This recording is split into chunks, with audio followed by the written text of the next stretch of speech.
happy to be here, but before I start, I want to just commend my brother for the job he's done here at ED White. It's really awesome.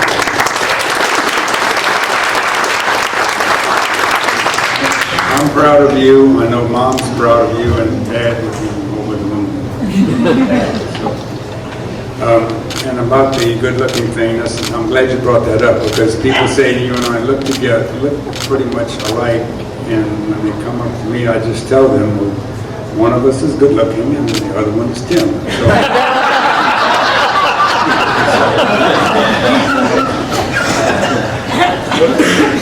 I am very happy to be here today to talk about this lady. I want to tell you a story on how we got to this point. As you know, Priscilla retired in 2009,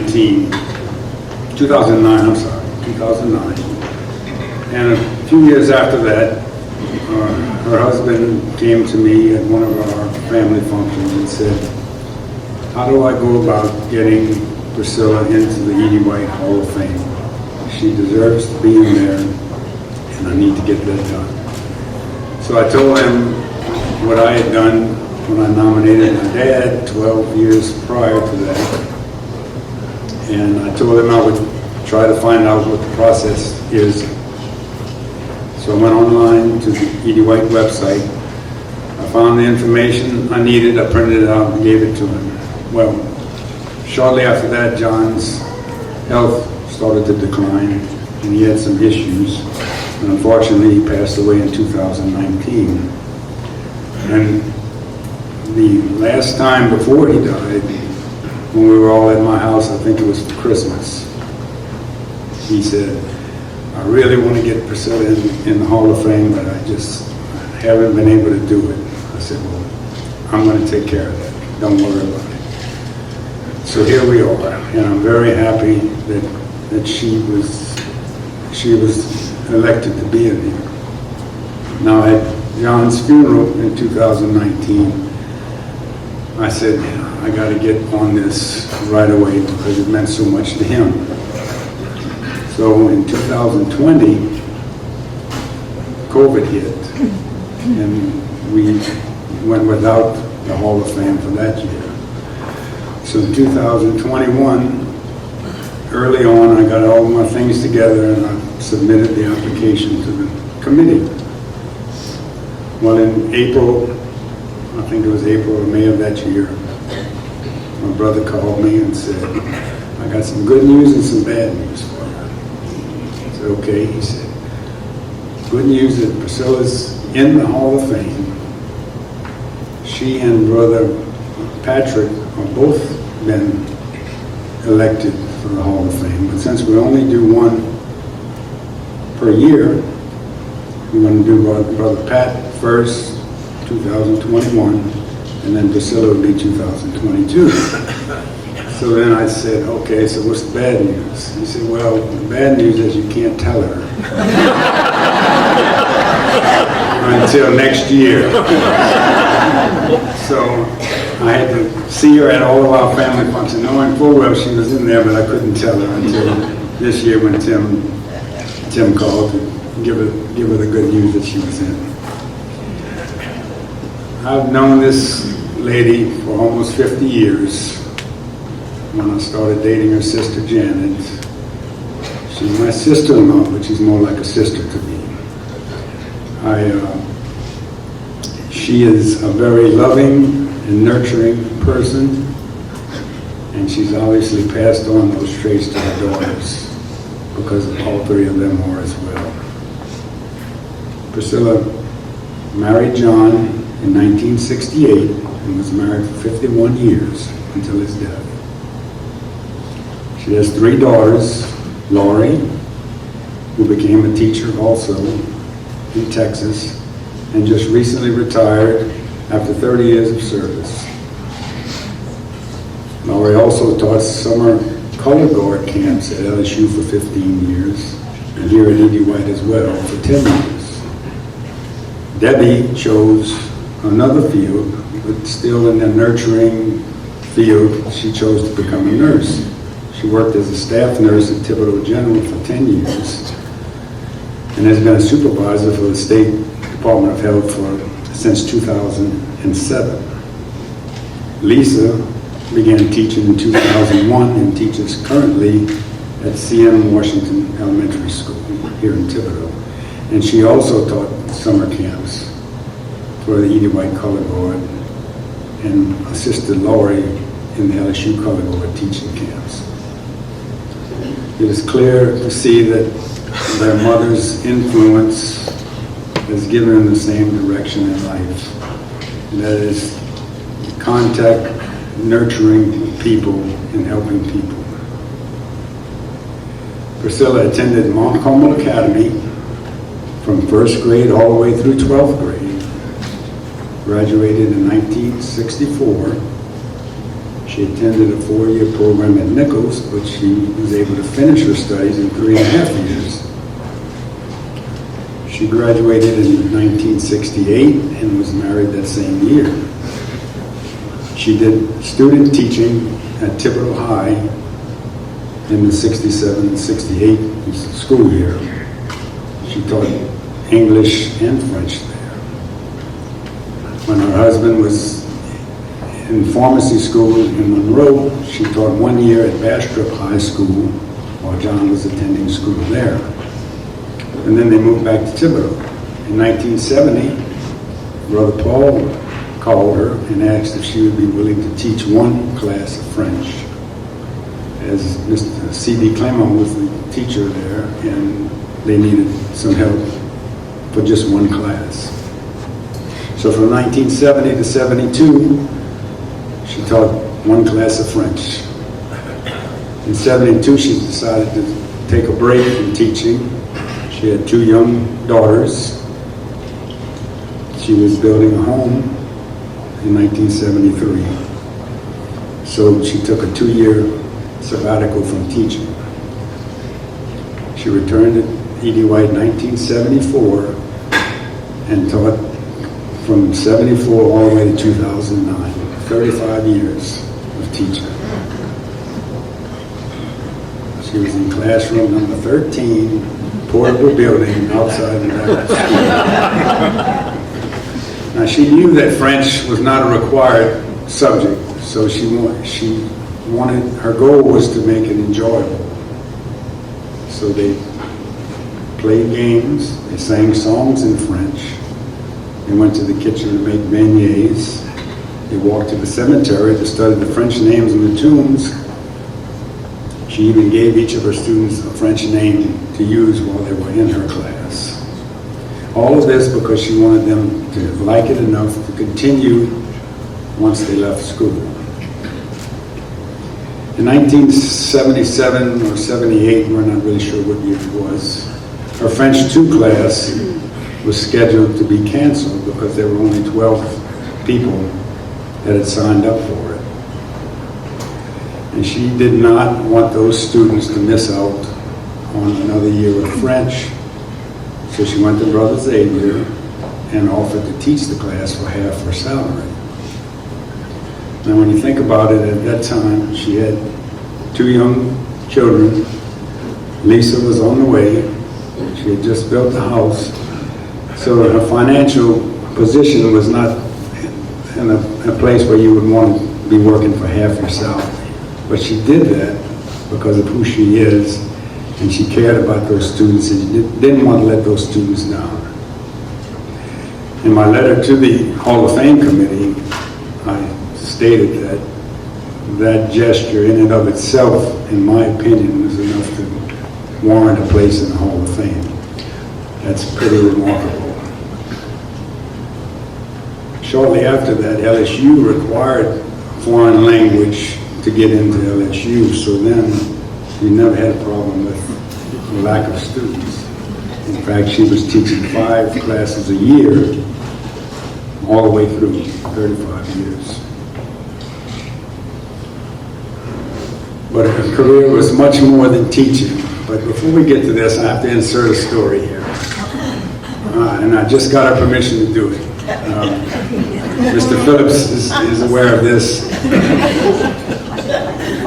Brother John and Priscilla had classes next to each other in a room that had been divided with a very thin wall. And Brother John could hear what was going on in that class, and Priscilla was teaching the students about Mardi Gras. And she says that the highlight of Mardi Gras is at midnight when Rex's and Comus's balls meet.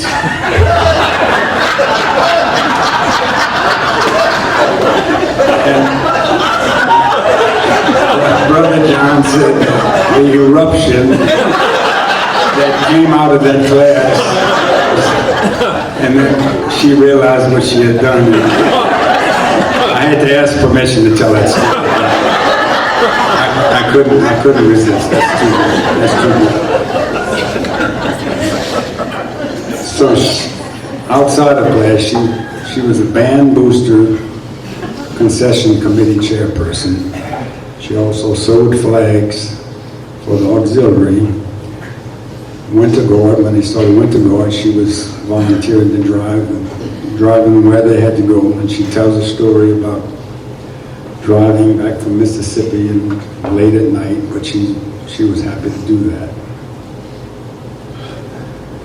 She was a pep squad moderator, and the pep squad at the time, in 1985 or so, the pep squad would wear their school uniforms to the football games to cheer.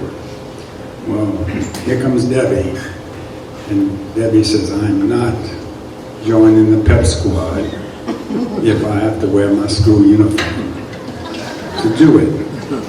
So Priscilla, along with her mother and her mother-in-law, got together and sewed 90 skirts for uniforms for the pep squad, just so that they would not have to wear their uniforms.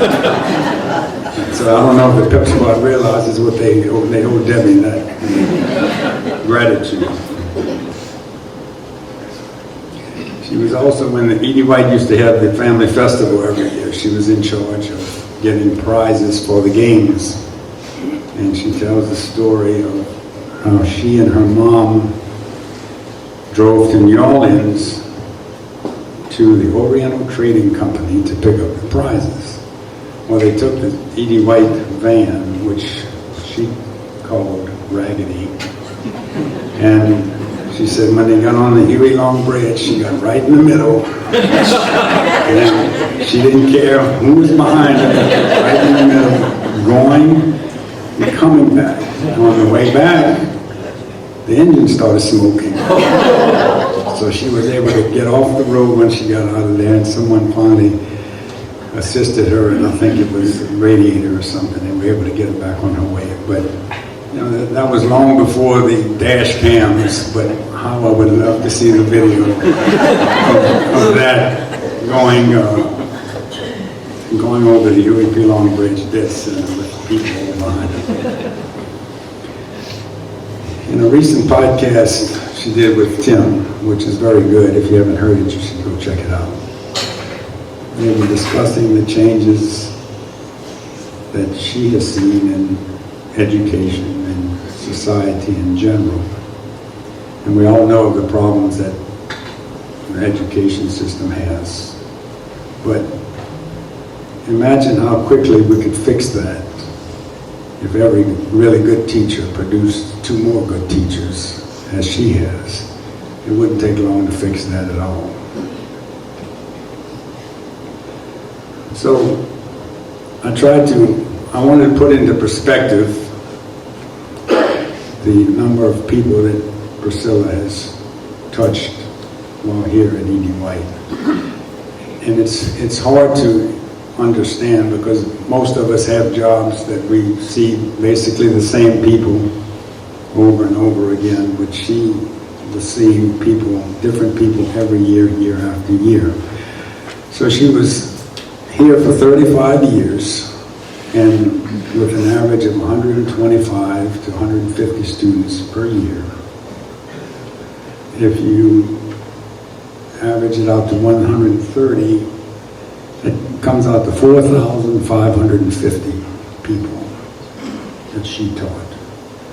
And if you add the time that she taught at Thibodeau High, Bastrop High, her part-time at Edie White, you could easily add a couple of hundred more. So that's 4,750 people.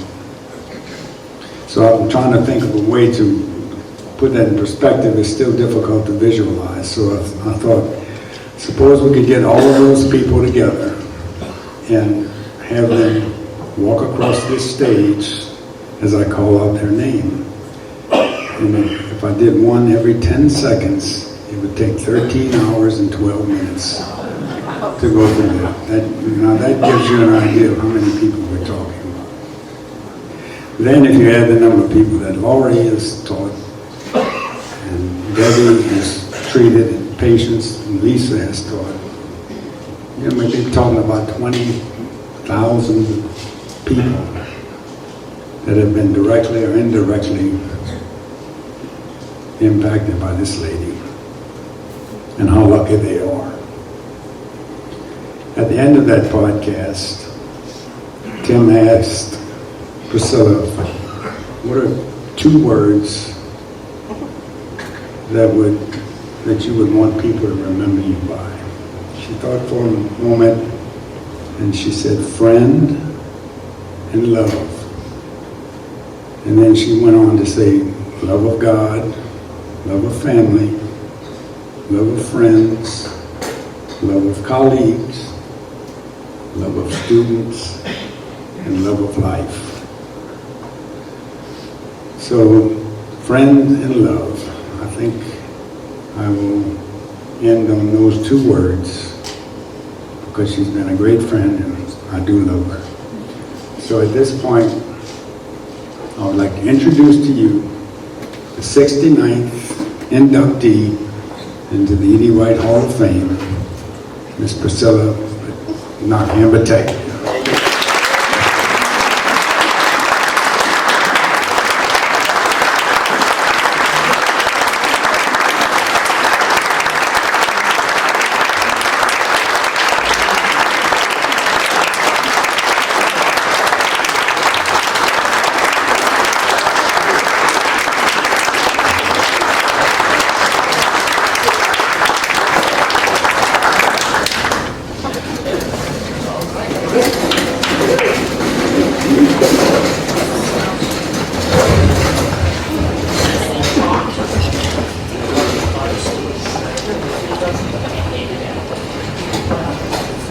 Mamma mia.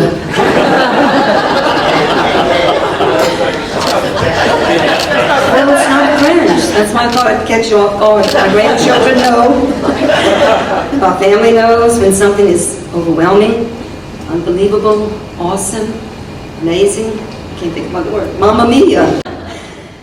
It's a wonderful feeling. And just thank you so much. I'm humbled by it. I'm touched, greatly touched by the thought of it all. And I've told many of you, as I gave you hugs today, too. Hard to describe what this is like. But I loved teaching. And I missed the teaching. I didn't miss the paperwork. I didn't miss the lunch duty or bus duty. I didn't miss going out for the fire drills, even though my family was full of the fire protection, totally.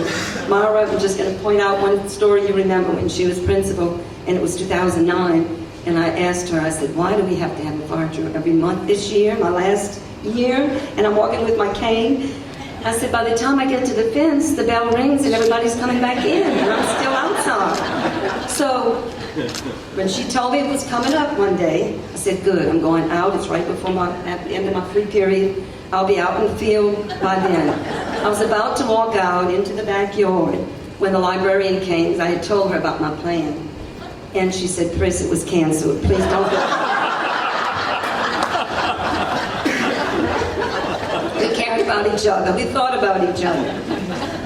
As I stand here, and I almost feel like, I have to say this, it's almost like the super athletic award someone's getting, that they say thanks for this one, or Academy Award, or an Oscar, and there are so many people to thank. I thank God. That comes out of my mouth first of all. Because of where I was, because of how I lived, and because of all of you. I thank my family and friends, all my colleagues, all my students, all my friends here today, cousins, classmates, 64, former principals, colleagues, I use the word again too, because we held on to each other, we supported each other, and that's so important in any school nowadays.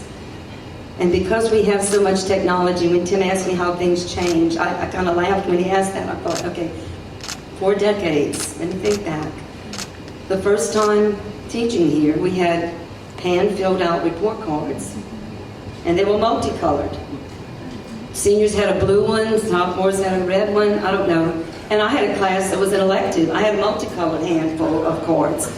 I had all different colors to put together by hand. When I retired in 2009, computers were in. We had to get used to computers, checking roll, all of that. So in that span of time, 40 years, that was a big change. And there was always learning. And I've always said this, even to my grandchildren, my children, you never stop learning. As long as you're alive, you never stop learning. You can learn something every single day of your life, if you're aware of the life around you.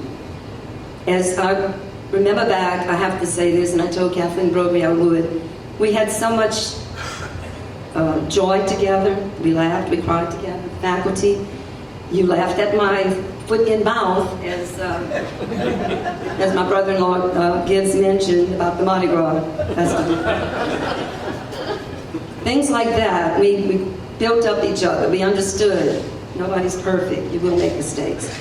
We had faculty skits, which I can remember all of them and think back to them, but one of the funniest ones was the Sister Act.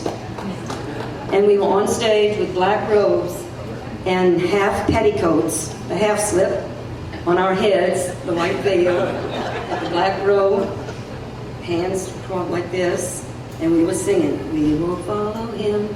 And Preston Lejeune was at the end of the stage. Felt like we should have been singing that song because it was about the Lord, I thought at that point. Here's some nuns, okay? And all of a sudden, Pat Tucker turned around. She was directing us while everybody went crazy. You couldn't even hear the music. That's how funny it was.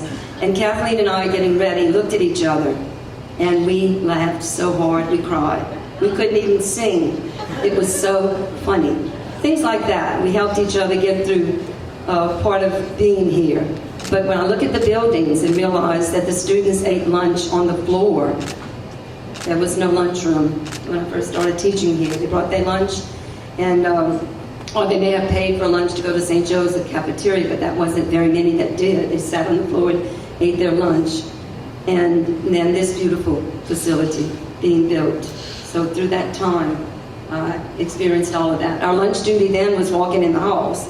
Lunch duty became walking around the tables in here and being sure that the chairs were pushed in and that everything wasn't left on the table. That was picked up. Not the most fun assignment or duty, but you do get to know the students outside of the room. And I think that's important for any teacher in any school, that you know each other inside and out. I want to thank, from the bottom of my heart, my husband John, for mentioning to you to nominate me. I knew I'd have a moment. That's why I started with Mamma Mia. The family of a teacher knows what the education system is all about. Daughters, spouse, sisters and brothers, cousins, aunts. They know that you're all year long, you're teaching. And that it doesn't stop until the end of May. Then you have a break. But your salaries spread out through the whole year. So even though you're off in the summer, it's still, you work for those hours. You did that already. You graded the papers. I said before I retired, I would mark down all the times I graded papers so that I could say, I got paid for June, July, and August already, and they owe me some money. Maybe a little bit more. But I didn't, okay? So in teaching, this is part of who I'll always be. And my grandsons know, my granddaughter knows. What's the question Nana's always asking you? How was school today? What did you have for lunch today? What's your favorite subject? What's your least favorite subject? That's always something I want to key into. Can I help you think better about it? I'm giving them advice. So that's part of who I am. And as I end my little speech up here, which I've been dreaming about, going to sleep on, driving around town on and tearing up about, especially to see my face on a billboard in Louisiana. It's unbelievable. But I'll end by saying, I love all of you. And thank you for being part of me. I am who I am by the people I have been with and by the life I've lived. So to say I love life, I love you. Love all of you. And thank you so much for coming.